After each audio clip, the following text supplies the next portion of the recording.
నమస్తే, welcome to Telugu బావుటి. ప్రస్తుతం మనతో పాటు ఉన్నారు కాంగ్రెస్ పార్టీ సీనియర్ నాయకులు, ట్రైకర్ కార్పొరేషన్ చైర్మన్ డాక్టర్ బెల్లనాయక్ గారు. బెల్లనాయక్ గారు నమస్కారం అండి. నమస్తే. కేసీఆర్ చూసి భయపడ్డారా? ఇవాళ కేసీఆర్ అసెంబ్లీకి వచ్చినారు. కేసీఆర్ చూసి భయపడ్డారా? కేసీఆర్ చూసి కేసీఆర్ భయపడుతుంది. ఎందుకంటే ఆయన చూసి ఆయన కాళ్ళు భయపడుతున్నాయి. ఎందుకంటే చక్కగా నడవలేకపోతున్నాడు. నాకు నిజంగా నేను చూసిన కేసీఆర్ ఏంది, అలా నడుస్తున్న కేసీఆర్ ఏంది అనిపిస్తుంది నాకు. ఓకే, కాబట్టి కేసీఆర్ నుంచి ఎవరు భయపడతారు? ఆయనే భయపడి మూలగమన్నాడు. ఇన్ని రోజులు, ఇప్పుడు సంవత్సరం అయింది. జీతం బంద్ కాగానే వచ్చిండు. జీతం బంద్ కాకముందు దాకా రాకుంటున్నాడు. అంటే చివరి అంకంలోకి వచ్చి నిలబడ్డాడు. నేనేమంటున్నా అంటే, నిన్ను ప్రతిపక్ష బాధ్యత హోదాలో పెట్టింది. మా ప్రభుత్వం పనిచేయకుంటే ఎక్కడ పని చేస్తలేదో చెప్పనే బాధ్యతలు పెట్టిండు. నోరు మూసుకొని ఫామ్ హౌస్ లో పండుకున్నది ఆయన. మేము ఎందుకు భయపడుతున్నాం? సంవత్సరం టైం ఇచ్చారు, ఆ టైం వ్యాలిడిటీ అయిపోయింది. ఆయనకు 9 సంవత్సరాలు రిటైర్మెంట్ చేసి ఇంటికి పంపించారు. ఇంకా వ్యాలిడిటీ అయిపోవడం. ఆయన టైం ఇచ్చుడైంది. 5 సంవత్సరాల కోసం ఎన్నికలు జరుగుతాయి. సంవత్సరం కోసం 6 నెలల కోసం ఎన్నికలు జరగవు. 5 సంవత్సరాలకు ఒకసారి ఎన్నికలు జరుగుతాయి. భారత రాజ్యాంగం ప్రకారం ప్రజలు మాకు 5 సంవత్సరాలు ఇచ్చారు.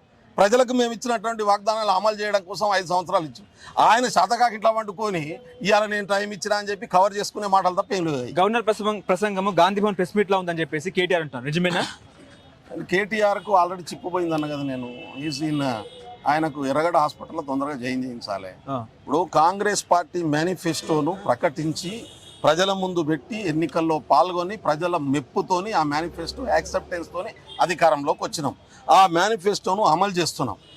ఏ పథకాలు ఎప్పుడెప్పుడు అమలు చేస్తున్నాం అనేటటువంటి విషయం, ఏ లక్ష్యంతో ఈ సంవత్సరం ఏం చేయబోతుంది అనే విషయం, ఈ బడ్జెట్ సెషన్లో ఏ ముందు పెడుతున్నాం అనేటటువంటి విషయం, ఈ రాష్ట్ర ప్రభుత్వ లక్ష్యాన్ని రాష్ట్ర గవర్నర్ గారు ప్రకటించిండ్రు. అది కాంగ్రెస్ పార్టీ మేనిఫెస్టో లేకుంటే బీఆర్ఎస్ పార్టీ మేనిఫెస్టో లేకుంటుందా? ఏం మాట్లాడతారు కేటీఆర్? ఆయన అంటేనే 10 సంవత్సరాలు 4 సార్లు ఎమ్మెల్యే చేసినా అంటాడు, మంత్రి చేసినా అంటాడు. ఈ ప్రభుత్వ లక్ష్యాలని ఈ ప్రభుత్వ పెద్దగా గవర్నర్ చెప్తాడు. నీ పార్టీ ఎజెండా అని చెప్పడు కదా, నీ ఫెయిల్యూర్ ఎజెండా అని చెప్పడు కదా, నీ దోపిడీ ఎజెండా అని చెప్పడు కదా, నీ ఫామ్ హౌజులు కట్టుకునే ఎజెండా అని చెప్పడు కదా. ఈ పార్టీ లక్ష్యాన్ని, ఈ ప్రభుత్వ లక్ష్యాన్ని గవర్నర్ చెప్తారు. అదే చెప్పిండు. ఓకే, ఇప్పుడు 9 రోజులు అసెంబ్లీ సెషన్ జరిగే అవకాశం ఉంది కాబట్టి అసలు కేసీఆర్ ఏంటో చూపిస్తామని చెప్పేసి వాళ్ళు చెప్తున్నారు. చూస్తారా కేసీఆర్ ని? కేసీఆర్ తెలుసు. తలకాయలు ఎన్ని నరుకున్నారు? 300 తలకాయలు నరుకున్నారు ఆయన ఇప్పటికే. దళితుని ముఖ్యమంత్రి చేయకుంటే ఒక తలకాయ, గిరిజనులకు రిజర్వేషన్లు చేయకుంటే ఒక తలకాయ, ఇట్లా కొన్ని 300 తలకాయలు నరుకుంటా అంటాడు. ఆ నరుకోలేదు. అబద్ధాలకు నిలువు సాక్ష్యం కేసీఆర్, మోసాలకు నిలువు సాక్ష్యం కేసీఆర్, డైవర్ట్ చేయడంలో నిలువు సాక్ష్యం కేసీఆర్, మభ్యపెట్టడంలో నిలువు సాక్ష్యం కేసీఆర్, మోసం చేయడంలో నిలువు సాక్ష్యం కేసీఆర్. ఇది తెలంగాణ సమాజానికి కూడా తెలుసు. కాబట్టి ఇలా కొత్తగా కేసీఆర్ నుంచి ఎక్స్పెక్ట్ చేసేది ఏముంటుంది? కాంగ్రెస్ లో బీసీ గురించి అడిగితే సస్పెండ్ చేసిన పరిస్థితి కేటీఆర్ అంటున్నారు. ఎందుకు సస్పెండ్ చేస్తున్నారంటే ఏం చెప్తారు? కేటీఆర్ గారు వర్కింగ్ ప్రెసిడెంట్ పోస్ట్ వదిలిపెట్టి ముందు బీసీకి ఇచ్చినాక మాట్లాడాం. ఓకే, అయ్య కొడుకులు పార్టీని దగ్గర పెట్టుకొని ఇంకోల గురించి మాట్లాడిన అయితే ఎక్కడదా? అయ్యా కొడుకు బావా బామర్ది చెల్లె ఓ ఫ్యామిలీ, అది ఇంకోళ్ళకి వేయలేదు చూపించడం ఎక్కడిది? ఇలా మా ప్రెసిడెంట్ బీసీ, మా ఐఐసిసి ప్రెసిడెంట్ ఎస్సీ, నువ్వేడున్నావు? గురివింద గింజ తన నలుపేరు కదా అన్నట్టున్నది వాళ్ళ కథ. ఓకే, 6 గ్యారెంటీలు దివాలా తీసింది కాబట్టి కేసీఆర్ బయటకు వచ్చారని చర్చ, నిజమేనా? 6 గ్యారెంటీలో ఫెయిల్ అయినారా? నేను అదే అంటున్నా కదా, మేము ఫెయిల్ అయినాము పాస్ అయినామో జనం చెప్తారు. మాకు 5 సంవత్సరాల కోసం ఓట్లు వేయబడ్డాం. 6 గ్యారెంటీలను ఇంప్లిమెంట్ చేస్తాం, 60 హామీలను ఇంప్లిమెంట్ చేస్తున్నాం, 200 హామీలు ఇప్పటికీ అమలు చేస్తున్నటువంటి పరిస్థితి ఉంది. కాబట్టి కేటీఆర్ గారి కేసీఆర్ దగ్గర పాఠాలు నేర్చుకునే పరిస్థితులే లేవు. తీవ్రంగా తిరస్కరించబడ్డవారు, ఒక్క పార్లమెంట్ సీటు కూడా గెలవనటువంటి వాళ్ళు. రేపు లోకల్ బాడీ జరిగితే అసలు పార్టీ కార్యకర్తలు ఎక్కడున్నో ఎత్తుకోవాల్సిన పరిస్థితి వస్తుంది. కాంగ్రెస్ లో మీలాంటి హేమాహేమి నాయకులు ఉండగా విజయశాంతికి ఎట్లా ఎమ్మెల్సీ టికెట్ ఇస్తారని చర్చ, ఏం చెప్తారు? ఆమె కూడా హేమాహేమి నాయకురాలే. విజయశాంతి గారు మా పార్టీ నాయకురాలు. విజయశాంతి గారు తెలంగాణ కోసం కొట్లాడినటువంటి ఒక బీసీ బిడ్డ. నేను చాలా కాలం కలిసి పని చేసిన తెలంగాణ ఉద్యమంలో.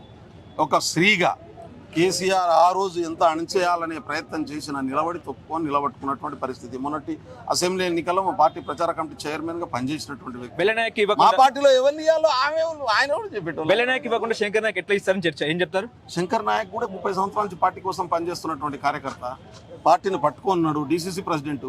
బెల్లయ్య నాయక్ ఇవాళ ఇది ఇవ్వకుంటే ఇంకోటి ఇస్తారు. ఎవరు ఏ ప్లేస్ లో ఉండి పనిచేయాలనేది పార్టీ అధిష్టానం తీసుకుంటుంది. కావాలని కోరుకోవడంలో తప్పు లేదు. ఖచ్చితంగా అంతకంటే మంచి పదవి ఇస్తారేమో. ఓకే, ఇప్పుడు ఏఐసిసి రేవంత్ సిఫార్సు చేసిన పేర్లను లెక్క చేయకుండా ఏఐసిసి ఇచ్చిన పరిస్థితి, ఏం చెప్తారు? అది రాంగ్ అంటున్నా నేను.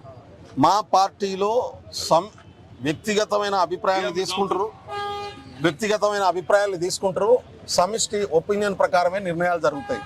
రేపు మా ముఖ్యమంత్రి గారి సూచన లేకుండా, మా డిప్యూటీ సీఎం గారి సూచన లేకుండా, మా సీనియర్ నాయకుల సలహా లేకుండా అధిష్టానం నిర్ణయం తీసుకోదు. అందరి సూచనలతోని అందరిని కన్విన్స్ చేసి అందరి మనసులో పెట్టి తీసుకుంటారు. ఇది సమిష్టిగా జరిగింది. ఇప్పుడు రేవంత్ రెడ్డి బీజేపీ టచ్ లో ఉన్నారని వార్తలు వస్తున్నాయి. అహ్మదాబాద్ లో రాహుల్ గాంధీ చెప్పినారు మా కాంగ్రెస్ పార్టీ కార్యకర్తలు బీజేపీ సపోర్ట్ చేస్తారని చెప్పేసి, ఏం చెప్తారు? రేవంత్ రెడ్డి గారు నికార్సైన కాంగ్రెస్ నేత, కాంగ్రెస్ ముఖ్యమంత్రి, కాంగ్రెస్ పార్టీని అధికారంలో తీసుకొచ్చినటువంటి నాయకుడు. ఆయన బీజేపీ క్లచ్లోనో బీఆర్ఎస్ క్లచ్లోనో ఇవన్నీ కూడా కాంగ్రెస్ పార్టీ ఎదుగుదలను తట్టుకోలేక రేవంత్ రెడ్డి గారి ఇమేజ్ని డ్యామేజ్ చేద్దాం అనుకునేటోళ్ళు మాట్లాడే మాటలు తప్పి కూడా రేవంత్ మాట లెక్కలేదా? కాంగ్రెస్ లో రేవంత్ అనే వ్యక్తి మాట లెక్కలో ఉందా లేదంటే ఏం చెప్తారు? ఆయన మాట మీదనే పార్టీ రాష్ట్ర ప్రభుత్వం నడుస్తుంది. ఓకే, థ్యాంక్ యూ అండి.